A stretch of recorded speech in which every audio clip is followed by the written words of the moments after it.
Welcome to Trifecta Collective, Finding the Root with Megan and Shannon, the podcast, where we dive deep into all things health and wellness to help you find health and healing inside and out for now and forever. Hello and welcome to Trifecta Collective, Finding the Root with Megan and Shannon. I am Megan Abbott, owner and founder of the holistic health practice Trifecta Collective, and this is my co-host and head practitioner, Shannon Callery. Welcome to the podcast. Hi, how's it going today? Yeah, it's, we were just, Shannon, you mentioned right before this, it's been a little bit of a rough week. It's also been a bit of a rough week for me, and just a lot of stuff going on, weird stuff going on, and sleep hasn't been that great. As a result, I can feel my hormones are a bit off going in, like the week before my period here now, and I know it's stress related. Doesn't make it much easier, but I'm aware that that's the reason. But which is actually probably will be valuable going into today's conversation. And, when we don't feel our best, how do we still show up in ways specifically for our partners? And, today we're going to talk, we did an episode on a bit ago on masculine and feminine energies. And today we're going to do a part 2 on that. And we're really going to be focusing on masculine and feminine energies and how do we do this in relationships and more specifically romantic relationships more than anything else. And I actually you might recognize who this might be when I start talking about her, but we have a client who is in one of our programs. I'm also doing some other work with her, and she's just re-entering the dating world, and we just had 2 really good conversations last week about how showing up and how do we show up for ourselves and with a lot of the changes and all these things in relationships, and how do we not get too tied into I want this to be the one, super anxious, how do we really show up to attract the partner that we're truly desiring. And so, yeah, we're going to talk about this today. And just the other thing I do want to mention right off the bat is in any relationship, no matter what we're talking about, it takes 2 people. So, we're going to talk about some different things here. And, obviously we work more with women. I'm sure more women, I don't have the demographic breakdown, but I'm sure more women than men listen to the podcast, because of the nature of it and who we work with anyways.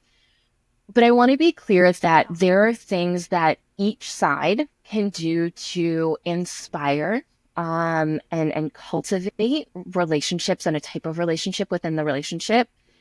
And at the same time, if your partner, if the other person isn't open to healing, changing, stepping up in certain ways, that's going to impact the relationship. And there are some limitations here from a one-sided perspective. And, we're going to talk about some of these things that we can do, both men and women. And we're talking more of this feminine masculine dynamic within relationships, and how do we have these relationships that we really want and desire. And a lot of that starts with looking at ourselves and looking at our own patterns and our own traumas and how are we showing up. But once again, I do want to emphasize that if it's only one person, there's only so much you could do because it requires 2 people here. Yeah. And I have been in many relationships before where it was actually too much masculine on both sides, which essentially just makes it's very hard to have emotional connection when you have too much masculine going on in a relationship. And just to recap on what masculine energy can look like here, it's very much taking action, leading, setting goals, directing, providing, doing, lots of doing. That's the masculine energy here. And there has to be, like Megan was saying, for a good relationship, it's going to be a balance of both from both people, maybe a little bit more on one side and more on the other. But in what we find, especially in today's society with the like, you know, females in the work environment, the 9 to 5 or the corporate job, like naturally you're going to have more masculine energy showing up on that side. And I think we could see that in society or in a lot of relationships today. Like that tends to be an issue, is maybe too much masculine energy going on. That's certainly what we see with a lot of our female clients, is like that, the too much masculine energy going on. And what we have to do to get in and find that balance is start to look inward and, you know, dig deeper into our own problems or our own traumas, like Megan was saying. That can be really, really hard, and not everyone is up for that. But really, to have like a solid, balanced relationship that has good communication, you know, validation, understanding, that has to happen on both sides from both people. And I know it can be really, really tough, but, you know, if you're not in a relationship, that's definitely one thing I would suggest, is looking for and talking to your future partner about, like, what does that look like for you? Are you open to doing some of this stuff? Because that's what's going to get you in a good relationship. Yeah. And there's also a difference between healthy, healed masculinity and femininity and unhealed masculine energy and feminine energy. And just to be really clear, all of us have both. And it's great. We need both. And it's just like the nervous system stuff, where it's not about not getting stressed or not being in our masculine or not being in our feminine. It's about being able to shift and flow between the two as needed and not getting stuck. And what we see, and I certainly will share a lot about my story, continue to share a lot about my story today, because this has been my whole life, up until my relationship that I'm in now. And I mean, just if you are a woman and you feel burnt out, if you feel like you do everything, if, you're always going, always doing, and you're like so tired, all kinds of hormone issues going on, like cortisol issues going on, like I can tell you almost 100%, it's a piece of this is because you are stuck in your hardcore, mostly unhealed masculine energy. And when we think about healed masculine energy, as Shane and I was saying, like some of the big words that come to mind for me, it's like protect, provide, leadership, emotional intelligence. This is a really interesting one. I have a client who I've been working with for several years now, and all we do now is just like deeper healing work. And we talk a lot about this piece of, healed masculinity and being in our healed masculine energy is really about being able to hold space for the emotional feminine without taking it on, and being a support, being able to be grounded in our own energy. So we're not taking all of that emotion on, but being open and supportive and a safe space for the feminine, which is more emotional, which is great. We need to feel our feelings. All feelings are good. They're all valid. Being stuck in emotions, that's where the problem comes, or shoving them all down. And I think that's a really important piece that most people don't understand. And we think of it as more of a feminine energy kind of trait. Okay. Yeah. And it's not just, like, kind of adding onto what you were saying here too, a lot of, because the, men, masculine energy and whatnot is a lot of doing, fixing kind of comes with that. And that's part of the problem here in the unhealed masculine, is when someone is, like, your partner is trying to share something with you, maybe just like vent about how stressful their day was. If you're coming at them with suggestions in different things they can do and different things they can try, this is kind of like not holding that safe listening space as well. That's where that emotional intelligence comes in. And in order to get to that, yes, some people grew up that way. That was their example, and that's just how they are. But that is certainly not the case for everyone. And you have to work to get to that side of things. And in order to do that, that's when we have to start digging deeper and looking into, like, okay, like, where is this coming from? Maybe what certain trauma happened in my life? Like, how did I grow up in my family? And again, that can be very uncomfortable, but it's also necessary if you didn't grow up that way to kind of get to that healed masculine side of things. Yeah. And I'll share as someone who was stuck in their masculine energy forever, up until we're almost at a year. At this point, we're not quite there. Being able to transition out of it, specifically in a relationship, I will tell you, there is nothing better for your nervous system as a woman than being able to let go of some of that leading and action and doing, being able to soften it, being able to step out of a lot of that leadership role within the relationship specifically. Man, does that make a big, big, big difference. And, I think for me, once again, almost coming up at a year now, like,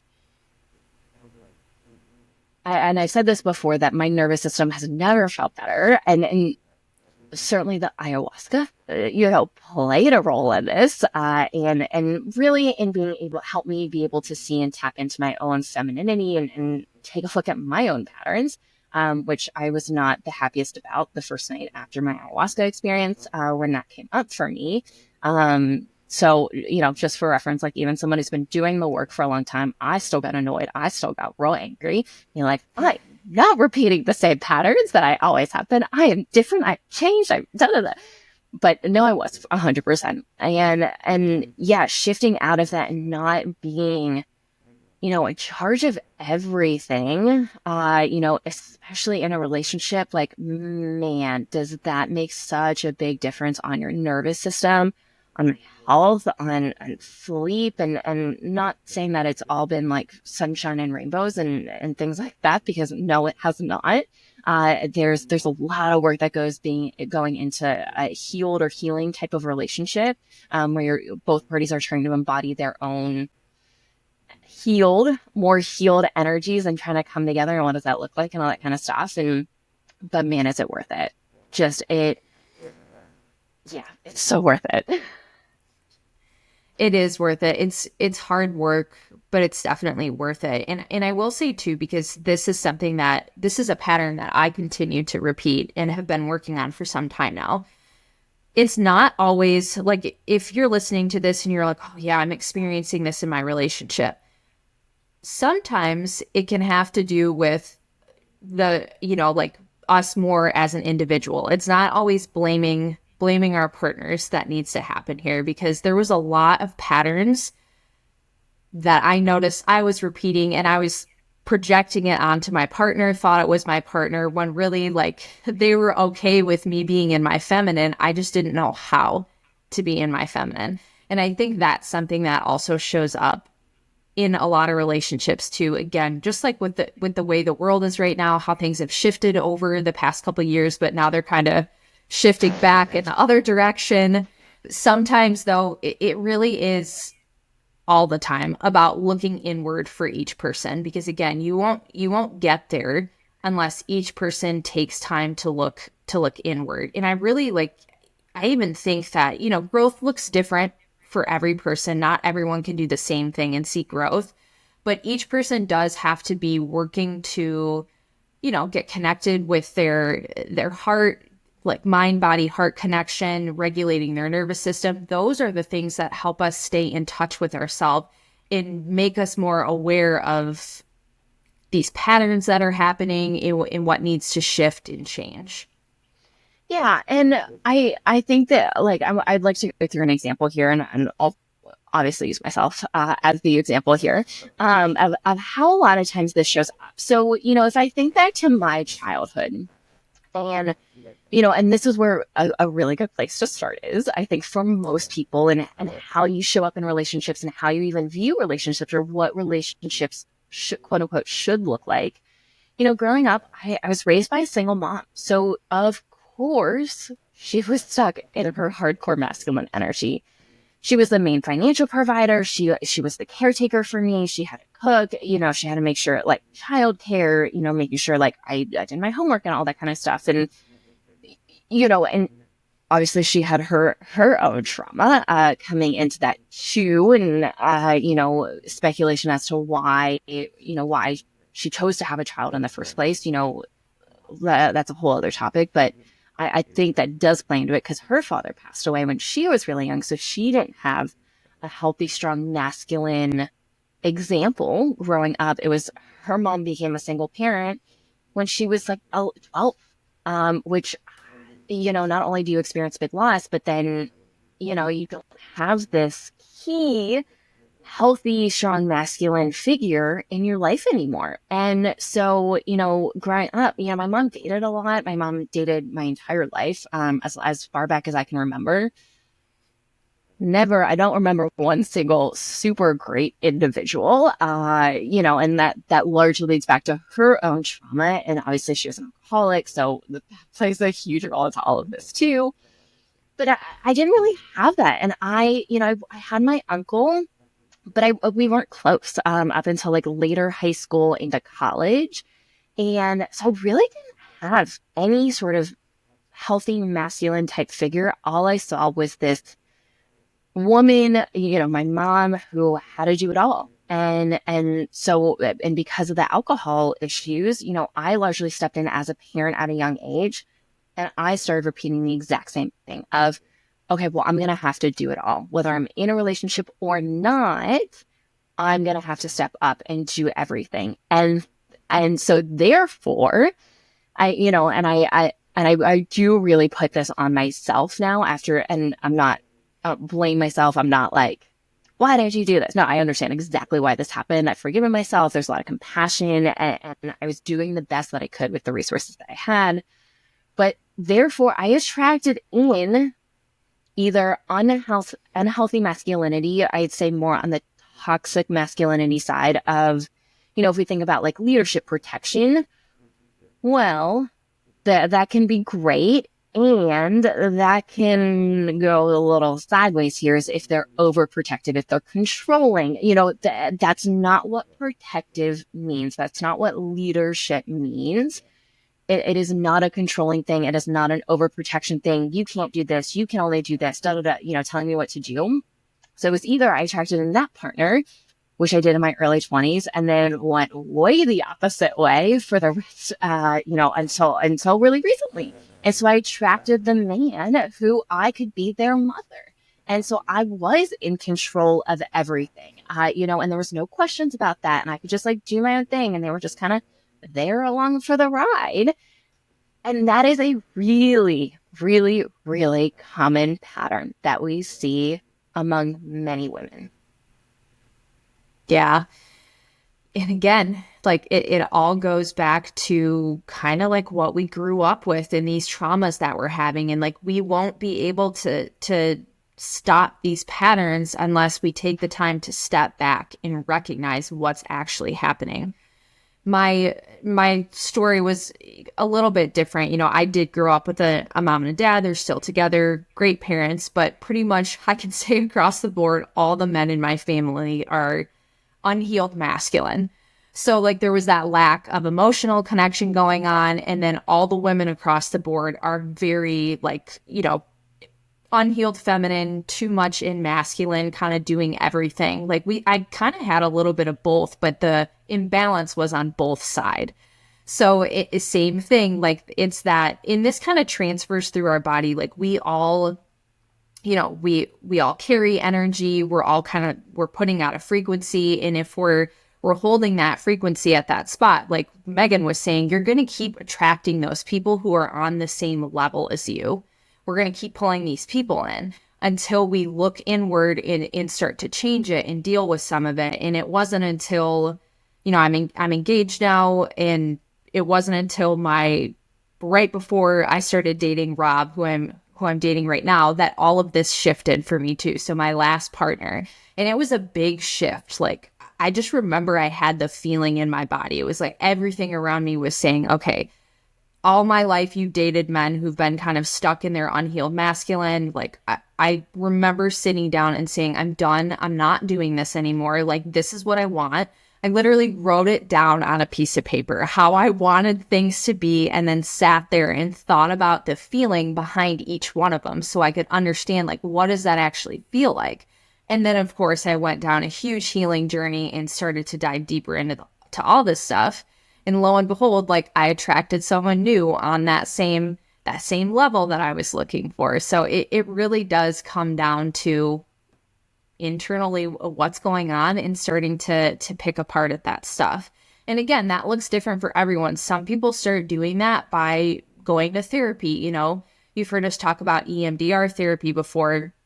If you're a person who's aware that you have traumas going on, EMDR therapy is amazing for that. It's such a good starting point.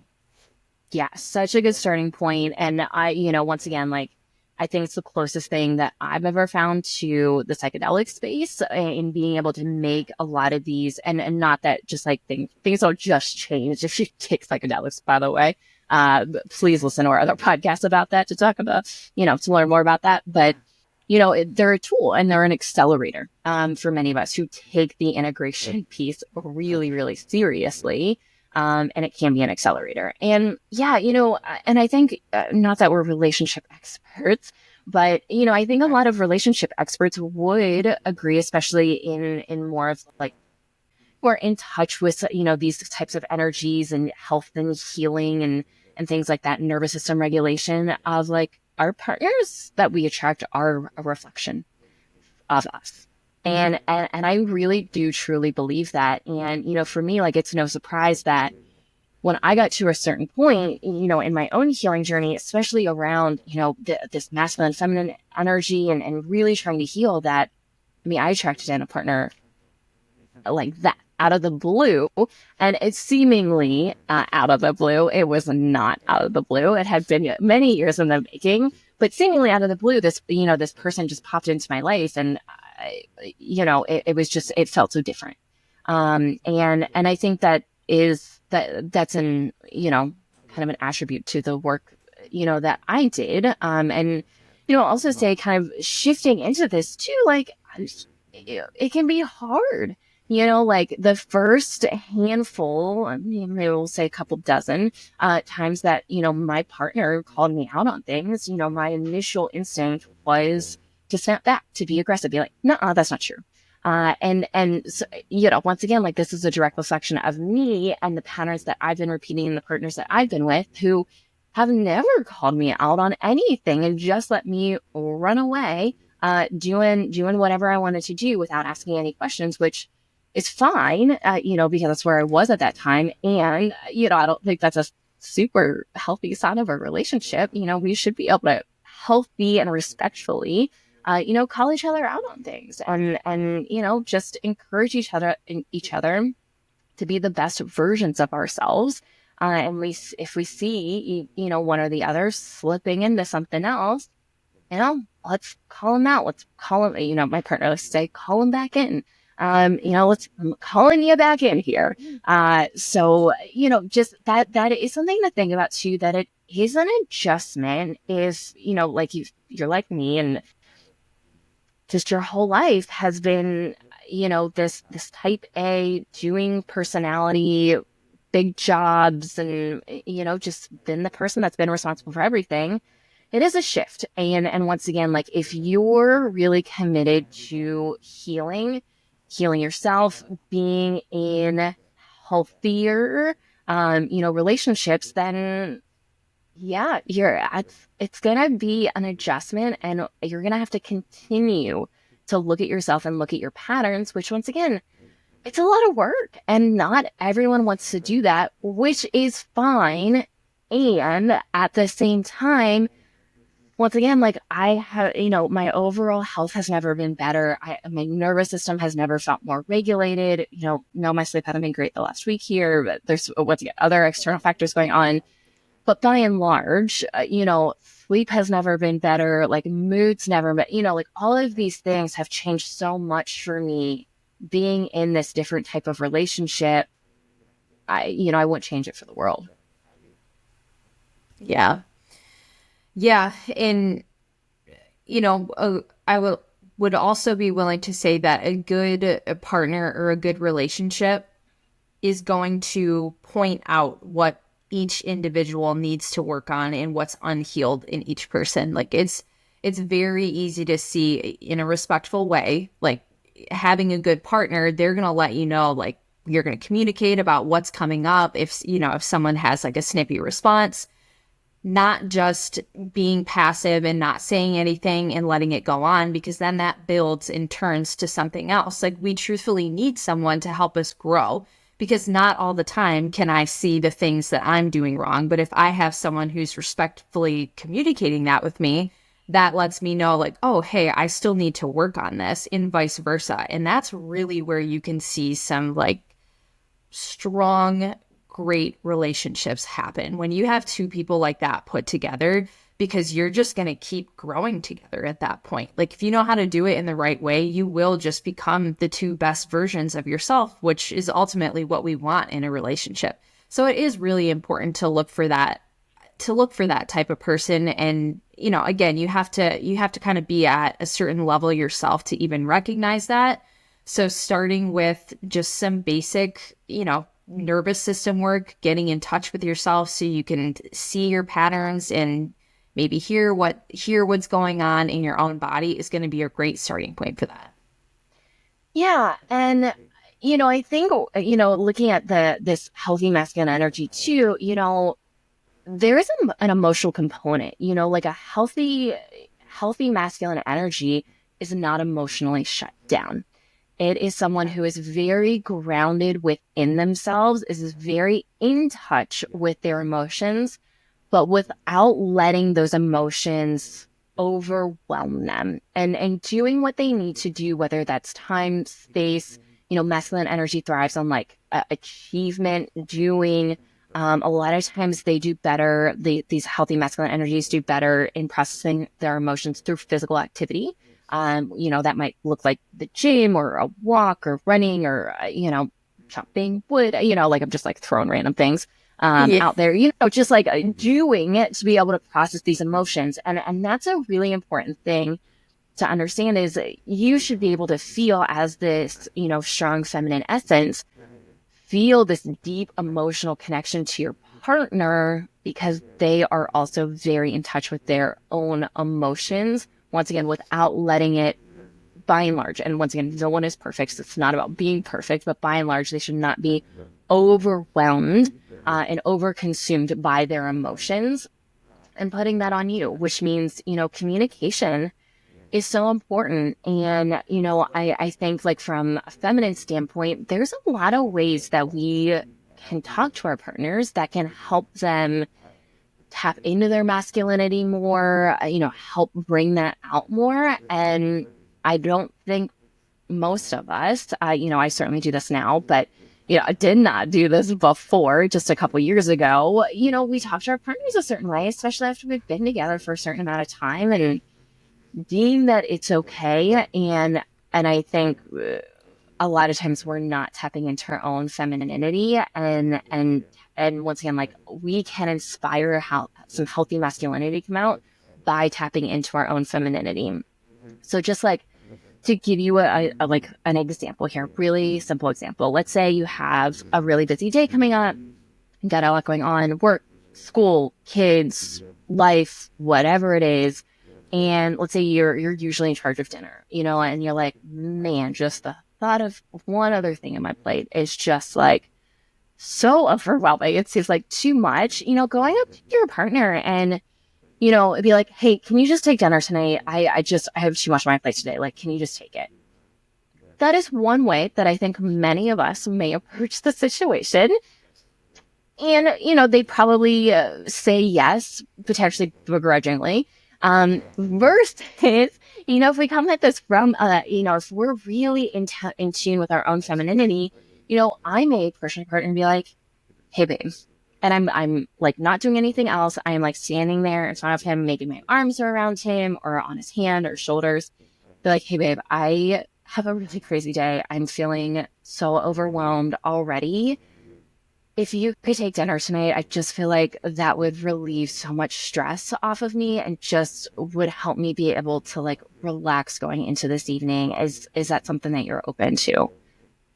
I don't know of any guy, at least in a like decent relationship, that would say no to that. I mean, it's you can't, like, you just can't say no. That's so soft and so feminine. Like, of course he's gonna say yes. Yeah. And even if I mean, I agree. I don't think anyone is going to turn down that sort of response. And even if that means someone going out and picking up food, like to make it easier, whatever. It's about the communication factor behind it. It really, or like the tone of our voice, just the way that we say things, that really does matter in a relationship. And this is hard work, like, not gonna lie, because this is something that you can work on for a really, really long time, and you're gonna have slip ups. Like, things are gonna happen, but it's, again, the way you communicate about it after the fact. Like, there are many, many times where I'm way overstressed, overstimulated, and something comes out a way that I did not mean it to come out. But as long as we can acknowledge it, come back, say, hey, sorry, kind of regroup. That's not how I meant it. Maybe it's the dinner thing, to re-say it over again, explain it, say sorry, and move on from it. This isn't about being perfect either, and fully operating like this 24/7, because that doesn't happen for most people. We all get stressed. Things happen. Sometimes we're triggered by certain stuff. Sometimes there's energetic stuff going on, and we're feeling a little tested in areas. So, but the bottom line is if we can get to a point where we're actually in that healed feminine state, that healed masculine state, because again, we have both of them. We're not saying that all women just need to be fully in their feminine state and that's the way that is. Like, that's not what we're saying at all, because we certainly do have both sides, and it's like kind of balancing the teeter-totter on both sides here for each person. In communication is really what that comes down to. And again, like, looking inward and starting to heal your own stuff. Yeah, and I think, if we're already doing the own work, like, how do we start to bring this into relationships? The communication piece is a really good one. There's big decisions to be made within, relationships. There's small decisions. There's a lot of things that go on, and I know from like our clients, I also know, like, once again, from personal experience, especially in the people pleasing world, you may be afraid to ask for help. It can feel very uncomfortable. And if you're with someone, being able to sit down and be like, hey, this is where I am right now. And if we think about the femininity, if you talk a lot about, hey, I am feeling this way right now. I'm feeling overwhelmed. I'm feeling stressed. I feel like I'm having a hard time sleeping because my brain is just going, like, I'm struggling right now. Would you be open to supporting me in these ways? And you'll also notice that it's not only what I'm saying, but when I shift kind of into the feminine, my voice also softens. There's a different tonality within the voice, being like, hey, can you take dinner tonight? I'm just like so stressed, versus, hey, I'm just feeling so stressed right now. Like, would you mind taking dinner for me? It would help me take so much off. There's just, the tonality is so different. And once again, if you're in a mildly healthy relationship, your partner, assuming that they care about you, and once again, it's a fairly healthy relationship, the likelihood of them saying no is going to be slim. And, I think for me, a big struggle in some of my previous relationships was the consistency piece of, like, I would ask for something, but then feeling like they would do it once, maybe twice, and then they would start to fall away and slip away. And, any change or any shift in our own habits, if we're asking that of someone else, we do need to understand that this stuff can take time. And I think there can be a stronger inclination to jump right back into the mothering, kind of like jumping right back into that masculine piece, and understand that, they've also been running the same patterns for a really long time. And if you guys have been together for a long time, they are very used to certain things. And these shifts can be very new. They also may not understand them right away, which is okay. It is new. It is different. Once again, like, if we're doing our own healing work, and then we bring that into a relationship, we can't expect that person to automatically just make the same changes or shifts or do the exact same things that we're doing. And so continuing to work through that and being patient, and I do think there's a timeline on the patience thing, because, at some point it's like, okay, I need you to start doing your own work and start really tapping into this. But, to expect change right away consistently, I think is unrealistic. And so keeping that in mind too, that, just because we're changing, we can't expect everyone else around us to also be changing. And this is just a natural part of the healing journey which is why, friendships and family relationships and romantic relationships, these things can all shift and change quite a bit. New boundaries may need to be set. You may lose some people. You may develop some new and amazing relationships with some of the same people just because maybe now you're opening this space for this to happen. And this could be your partner. Like maybe they just were unaware. They had no idea because this is just the program that they're used to and they've been running their entire life. And so I think it's important to keep that in mind too. That is such a good point, because I think that's one of the really hard things in a relationship. Like when you get two people together who one person's been maybe on their healing journey for a couple years, and then they meet someone who just isn't there yet, but we expect them to be at this certain level. And even if they're starting out slow, you're right, it takes time. And it also, again, it doesn't look the same for everyone. There's certain things that I have to do for myself that just don't work for my partner. He doesn't get the same release from the certain things that I do. And it took me a long time to be oh, okay, he is doing it, but this looks completely different for him. And realizing too that it is a different pace. I have been doing this type of work for much longer than he has. Not that he's not doing it at all, but again, we're not just going to magically be on the same page at the same time, and really giving your partner space and grace to kind of grow and figure out their own stuff. But I do agree. There is also not a timeline, but if someone is repeatedly saying that they're going to be doing these things and a couple years have gone by at this point, okay, maybe we need to rethink this, because that's kind of a long time. But if you could see someone slowly making changes, I think that's great. And as always with any person, this type of work is very, it ebbs and it flows. We're going to have our ups and downs, and that goes for everyone. And I do think that can be hard to sometimes handle when you're really, really focusing on healing your own stuff and focusing on how you want to feel and making these changes, and you have someone who's also trying to do that with you. Sometimes it could just feel like a lot, and it can feel heavy, because this type of work really stirs up different emotions, and it can be hard to be there to support one another. So we've talked about this numerous times before, but sometimes that's when we need extra support as well. Getting some type of therapy to, maybe help you work through a certain issue, whether that's energy work or talk therapy, whatever. Sometimes we need that extra support as well to kind of integrate everything that you're working on in the relationship. Yeah, exactly. And those are some just really good points. And, the other thing I'll say is just, from a feminine perspective, I think it's also important to understand that, as women and women who are in tune and in touch with their own femininity, we also need to understand our emotions play a big role in this. And if we're keeping all of this in, if we're shoving it down, my favorite question to ask is, have you shared this with your partner? Have you had a conversation? And once again, I've been there. I understand the fear, and, whether it makes sense or not, the fear of rejection, fear of being shut down, all of these things, whether they have given you any reason to believe this or not, because this could really just be an us thing. It's really important that you share. And it's really important, I think, to understand that we can't read each other's minds.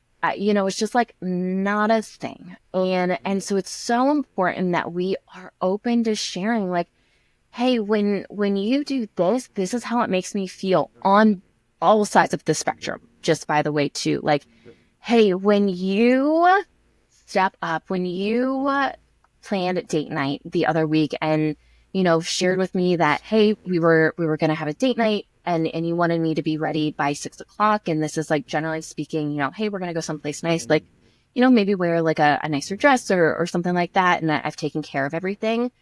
It's important to share too, like, hey, when you planned that date night and I didn't have to do anything except show up, I felt so seen. I felt like I was able to show up and be so relaxed and enjoy myself. Like, I love when you step up and take the lead and plan stuff for us.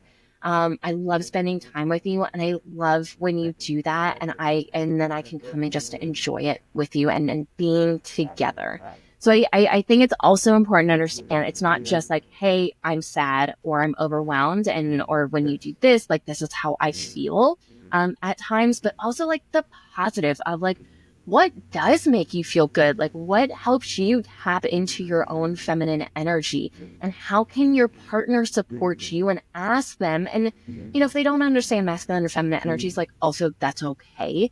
And you can just say, hey, like, when you make dinner without me asking, it makes me feel so good and so relaxed. And I feel so connected to you, and like I can connect deeper with you in the evening, like whatever it is.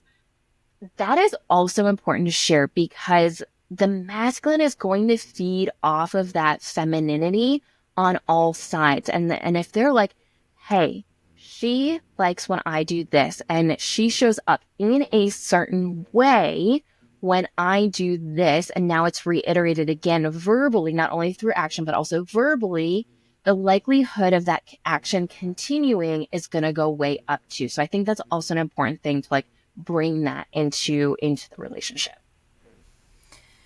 Yeah, definitely. And I think if that's something to, like, just using the example that you said about like, maybe your partner is planning a dinner and, everything that you just said, that can also shine a light on if that's something that makes you feel uncomfortable or there's like some agitation around that. That's also shining that inner light on like, hey, there's some stuff that I need to work on here too. And that's where we see this, where I've seen this like spiral kind of start to happen too, because then it goes back to like, that's what's happening and that's your response. Maybe you're like not thrilled about it, you're agitated, when really it's just like you feeling uncomfortable on the inside, because being in that much of feminine, you're healed feminine, like you're just not there yet. Then that reflects to the partner, like, okay, they don't like that, they don't want me to do that. And then that's where we keep seeing like these negative patterns that are happening. Well, I shouldn't say negative. I mean, if you want it that way, that's fine. Maybe not everyone does, but so again, like the relationship is almost like looking into not a portal, but it shines a light on like what comes up, what needs to be healed.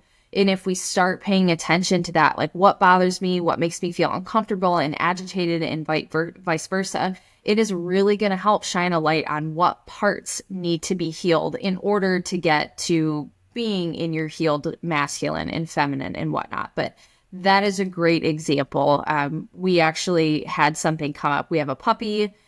It's been a lot. We live on the 3rd floor, so we have to go up and down a lot of stairs, and it's just a pain in the butt to take him outside. So I had a situation last week where I felt like I was doing most of the work and I didn't know how to communicate that with my partner. And like, I went in with the mindset of this conversation isn't going to go well. Like, I'm not quite sure how he's going to respond. And lo and behold, like I said something and his response was, oh, I didn't know you felt that way. Like, I'm sorry, I'll start doing this, and this. And I was like taken back because in my head, I was so like kind of like amped up, like ready to fight, maybe not in the best healed space. And then being presented with like that gentle response, like, oh, I'm sorry. Like, yeah, I'll easily make that change. It was like my jaw dropped for a minute. I was like, oh, okay. And that was on me because it was like all amped up in my head and there were so many things going on. So again, like really taking time to make sure you're saying these things and communicating these things. Like people, our partners can't read our minds. We absolutely have to communicate with them and let them know like what we want, what's bothering us. That also is a great place to start right there. Yeah, and there's kind of like two other things that I would like to touch on for the rest of this episode. One is like the work piece, which I think let's chat about next. And then I do want to talk about, if you're potentially looking for a relationship, some of the things. And once again, when I was talking with a client last week about this, they're like really eye-opening with some basic things. But, with work, and this is not like if we're embodying our feminine, feminine energy and healthy feminine energy, this is not a like, we need to stay home. We need to, take care of the family. It can be if that is what you choose, if that's what lights you up.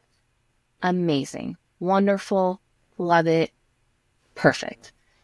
If it doesn't, that is also okay. And I think it is really important to understand, and this is something that my partner and I are really continue to really look at, in that I run a business, and very fortunately, it is my own business. So unfortunately, I make all almost all the decisions, which can put me in a lot of my masculine energy. Now, there is also a very creative side, podcasting and content creation and writing and things like that, which is great and awesome. And I will tell you, by and large, at least at this moment, and it has shifted a bit, but, work does primarily put me into my masculine energy.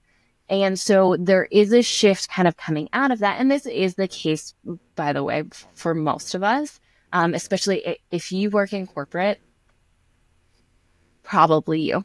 I don't think I've ever seen a woman not be pushed into a lot of their masculine energy in a corporate type of environment. Now, I will say, if you're in a corporate environment where you can embrace your femininity, man, is that really powerful. We, just to have like strong feminine healed essence in leadership roles, man, does that go a really long way. So it's really, really, really powerful, and also looks really different than coming at this from a masculine energy, which, I do try and, I don't know if Shannon has other feedback for me as, whatever. Anyways, so, there is a transition that I am very aware of, and I've really put a lot of effort into making sure that, when I am working, I do try and embody my femininity as much as I can. And when I'm coming out of my work day, to make sure that I whatever I need, whether that's a walk, whether it's a meditation, just some music, whatever it is, to let go of some of that masculinity so that I can show up in the evening in more of my feminine essence, to embody that, to help my partner embody his masculine energy. And a lot of our roles are more traditional roles are reversed, because I am, the one that is working more. I do provide a little bit more financially, and he does a little bit more of the cooking and cleaning.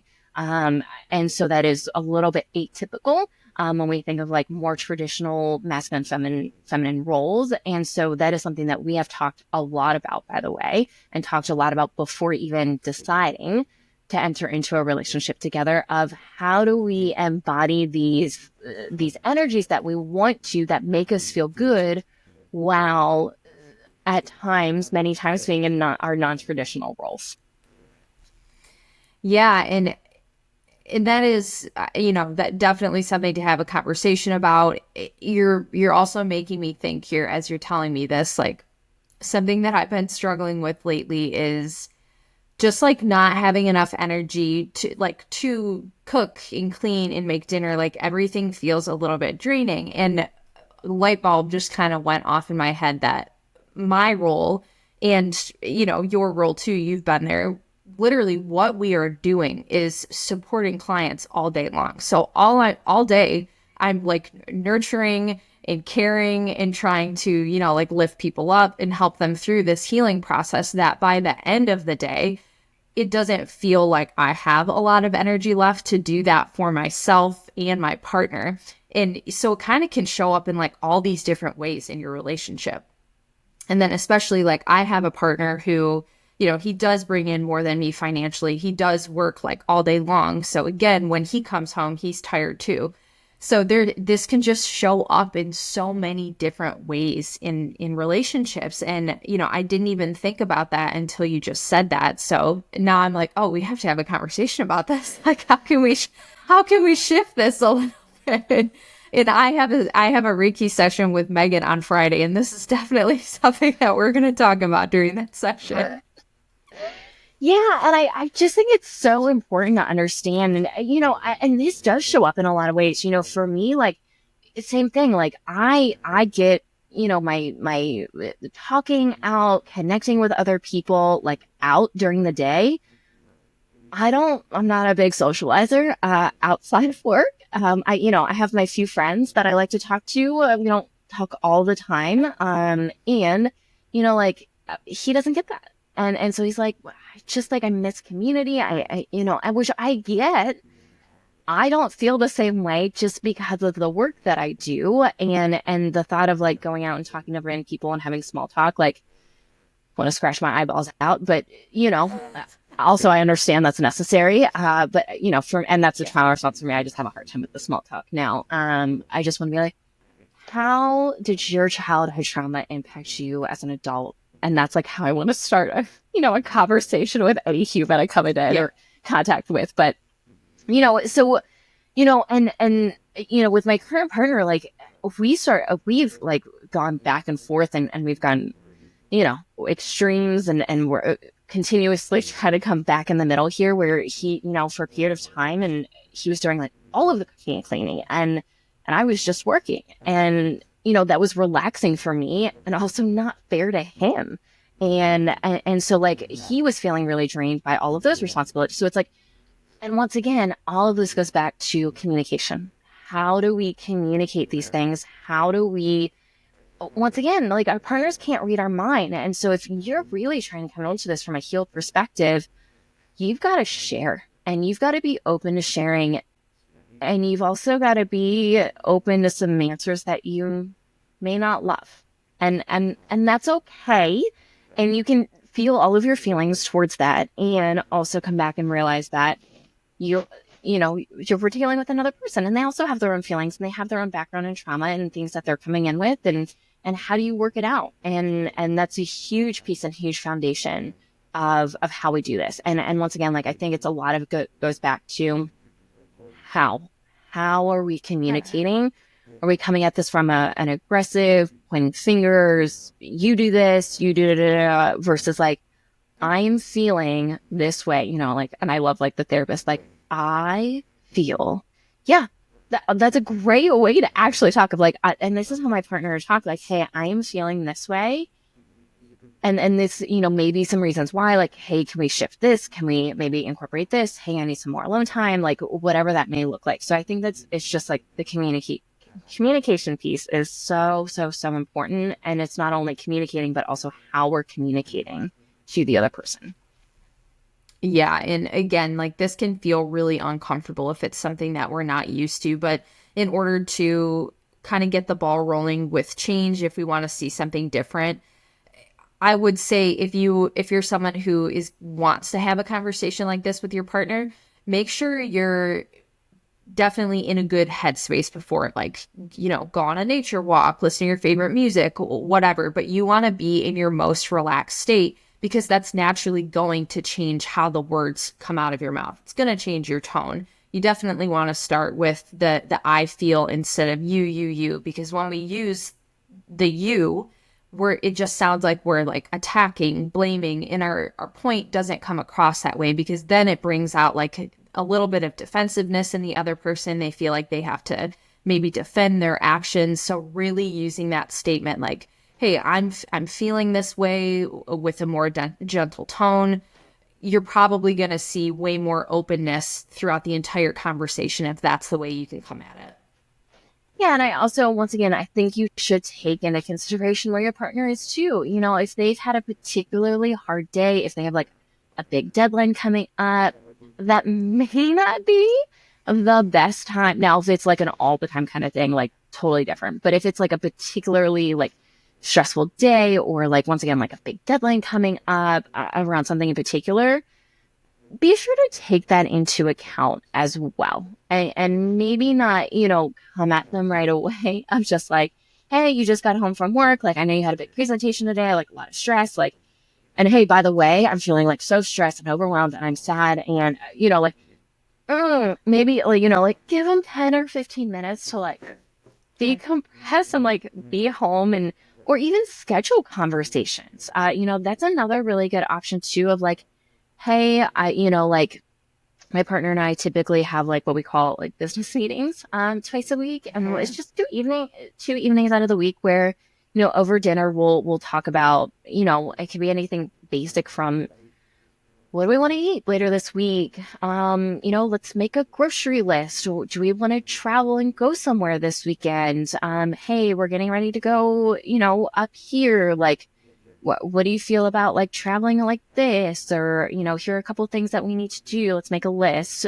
And, sometimes this looks like, how do you feel in the relationship right now? Like, what is coming up for you? Like I'm noticing that maybe you feel a little stressed, or I notice you're spending some more time on your phone, or, doing something like that. And sometimes it is deeper conversation. Sometimes it's not. Sometimes it's like, I don't really have anything, and that's okay too.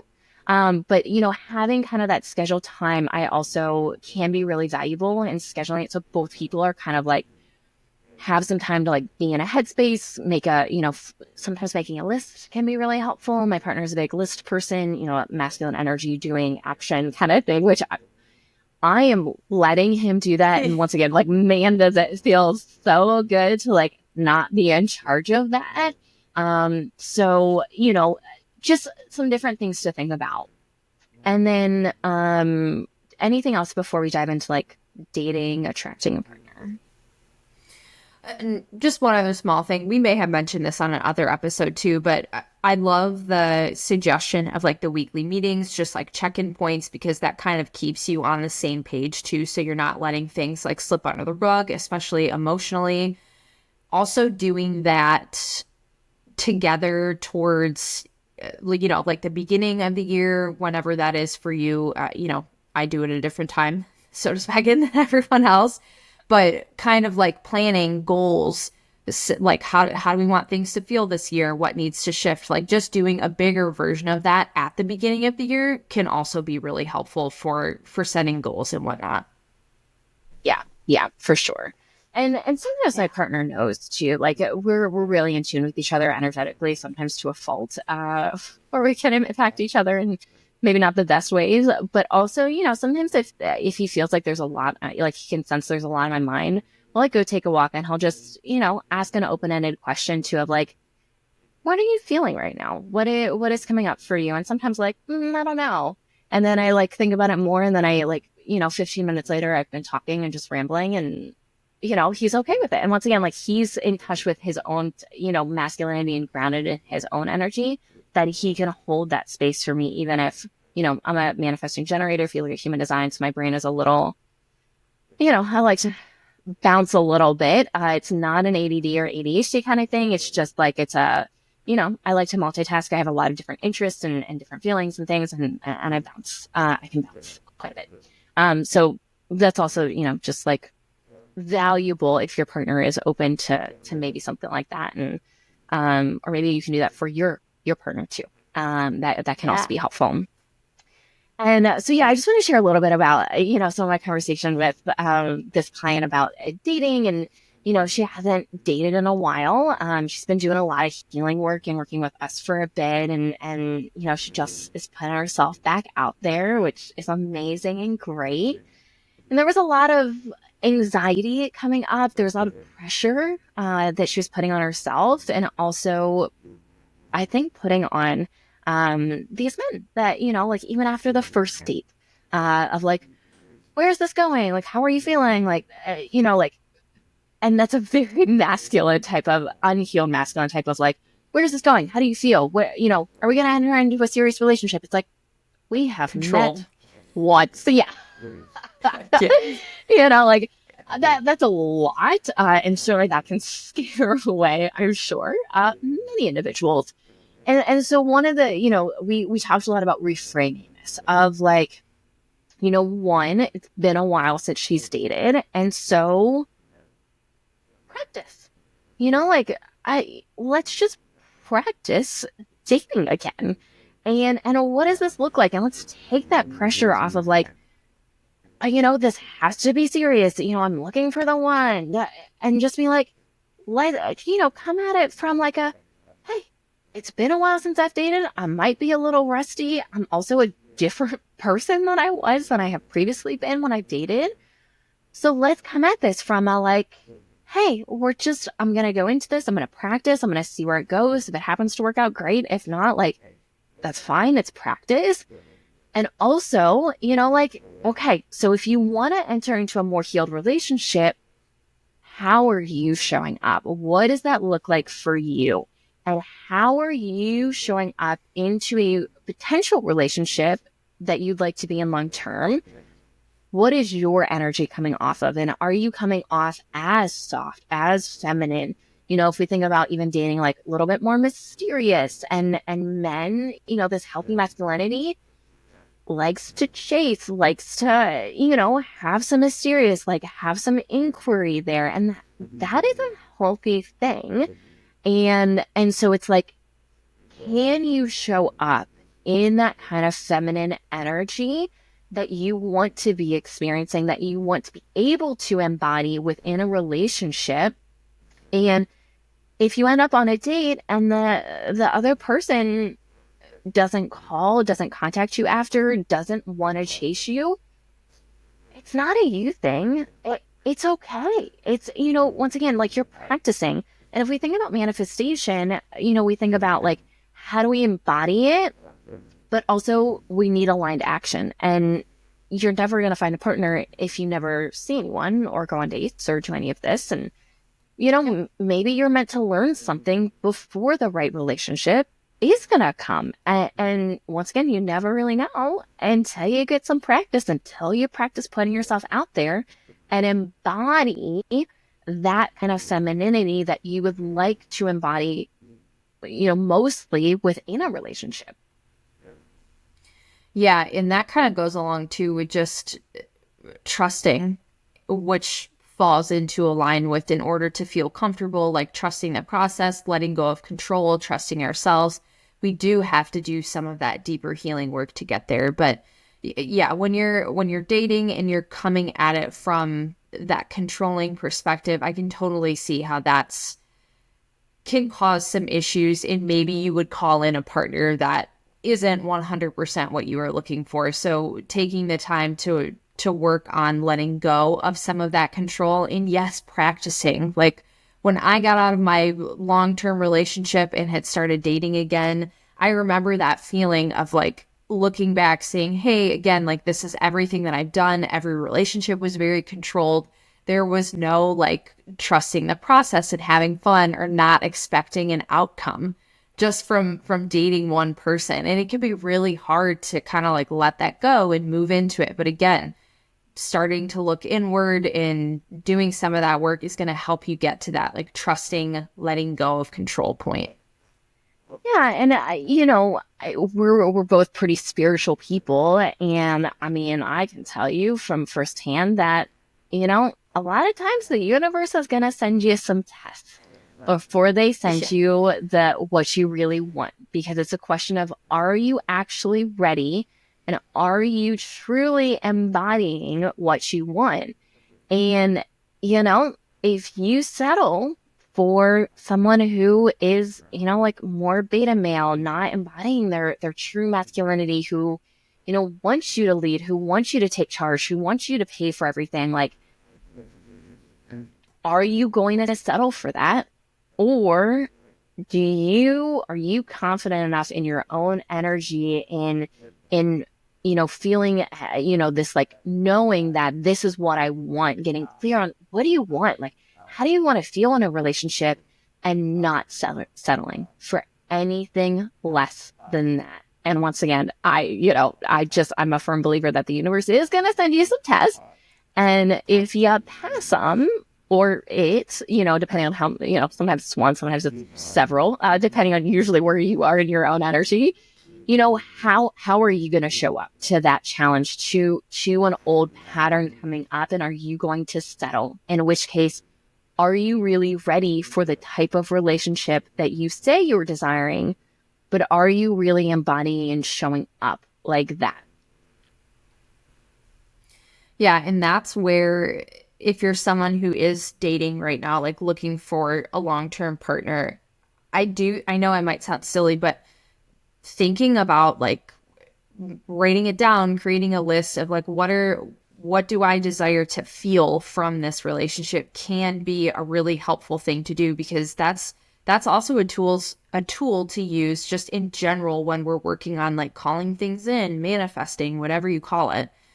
Focusing on the feeling. What does it feel like? What does it look like to you? Like actually getting embodied and in touch with that can help call in some of that other energy. And yes, there will be tests along the way, because the universe is always going to throw things at you to see, like, are you going to turn it down? Are you going to accept it?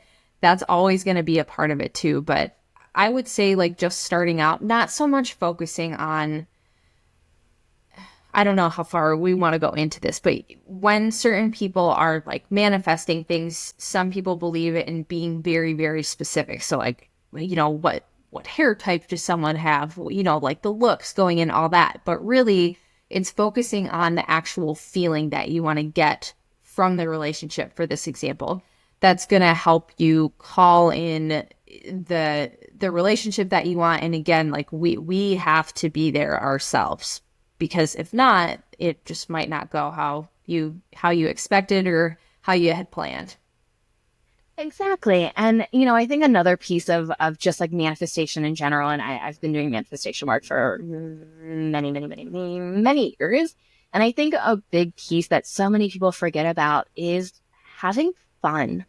Life is meant to be fun. If we look at kids, like kids just, they love to laugh and play and have fun. And as adults, so many of us just lose that. And, so many of us who had a lot of childhood trauma, like we didn't get to experience that, or get to experience it maybe for as long as we should or could have, having been in a different situation. And so I think, the other thing that we talked a lot about was just like, have fun. Have fun going out to dinner, trying new restaurants, going to movies, trying new ice cream places, coffee shops. Like, have fun. Like, just try exploring, try and just like, you're meeting new people. And once again, I understand what I said earlier of just like, I can't imagine small talk, but, just like have fun with it as best you can. And that also plays a really big role in our ability to manifest. Like, are we taking ourselves and others maybe too seriously? In which case, like, relationships should be fun too. You should be able to enjoy this person. You should be able to have fun yourself, alone and with this other person. And so I think that's just another thing that sometimes I think we just all take life a little too seriously, and we could all use a little bit more playfulness. And feminine energy is playful, it's creative, it's flowy, it's fun. And so bringing that into it too. And I think that's such an important piece of it. Yeah, and that really just applies to any part of life. I totally agree that we tend to just take things like way too seriously and completely forget about like the creativity, the flow, the having fun, the laughing, which is a huge piece, because that just helps us feel like connected and joyful and in so many things. And that's like, that is a massive part that I think we forget about, not only in relationships, but just like in life in general. Yeah, totally agree. Anything else you wanted to talk about on this episode? No, I do want to mention too, just as like a fun thing for some people, by no means am I a human design expert. I'm sure Megan had mentioned she's a manifesting generator. I'm a generator. Those are human design terms. And it can be really fun to, speaking of fun things to do with your partner, that might be a fun thing, is to, see what human design you are, see what traits kind of come up with that. And it doesn't necessarily mean you have to like follow it to a T, but the human design part can be a fun thing in relationships because it can also help you understand your partner better. It can help you understand yourself better. And there's tons of resources out there on human design. So just wanted to mention that that's also a fun thing to look into. Yeah, I totally agree. And one of the early things that my partner and I did was look at our human designs and even astrology. We are both fire signs, and we know we can bring some fire in a variety of ways into the relationship. And so, and I know for me, typically I run pretty hot, which is why I feel so connected to water, because I feel like it's so refreshing and flowing and clearing and healing. And that's because I like, and most of the people I've ever worked with for like energy work and things like that, they're like, yeah, you're for sure a fire sign. You got a lot of fire going on. And so, just being aware of that. And, my partner's a projector. And, they require a lot of downtime, a lot of like alone time. And just like understanding that, but they can also bring some like really unique perspectives. And also like, once again, like understanding that, and then for him to understand me. And, once again, like I bounce around a lot. I'm also an emotional authority, and that's not always the most comfortable still for me. And him providing a safe space for me to feel all of my emotions. And by the way, that's been very hard for me. The first handful of times like I really cried in front of him. I've also cried in front of him more than I think anyone has ever seen me cry, ever in my entire life. And we've been together for less than a year, just by the way.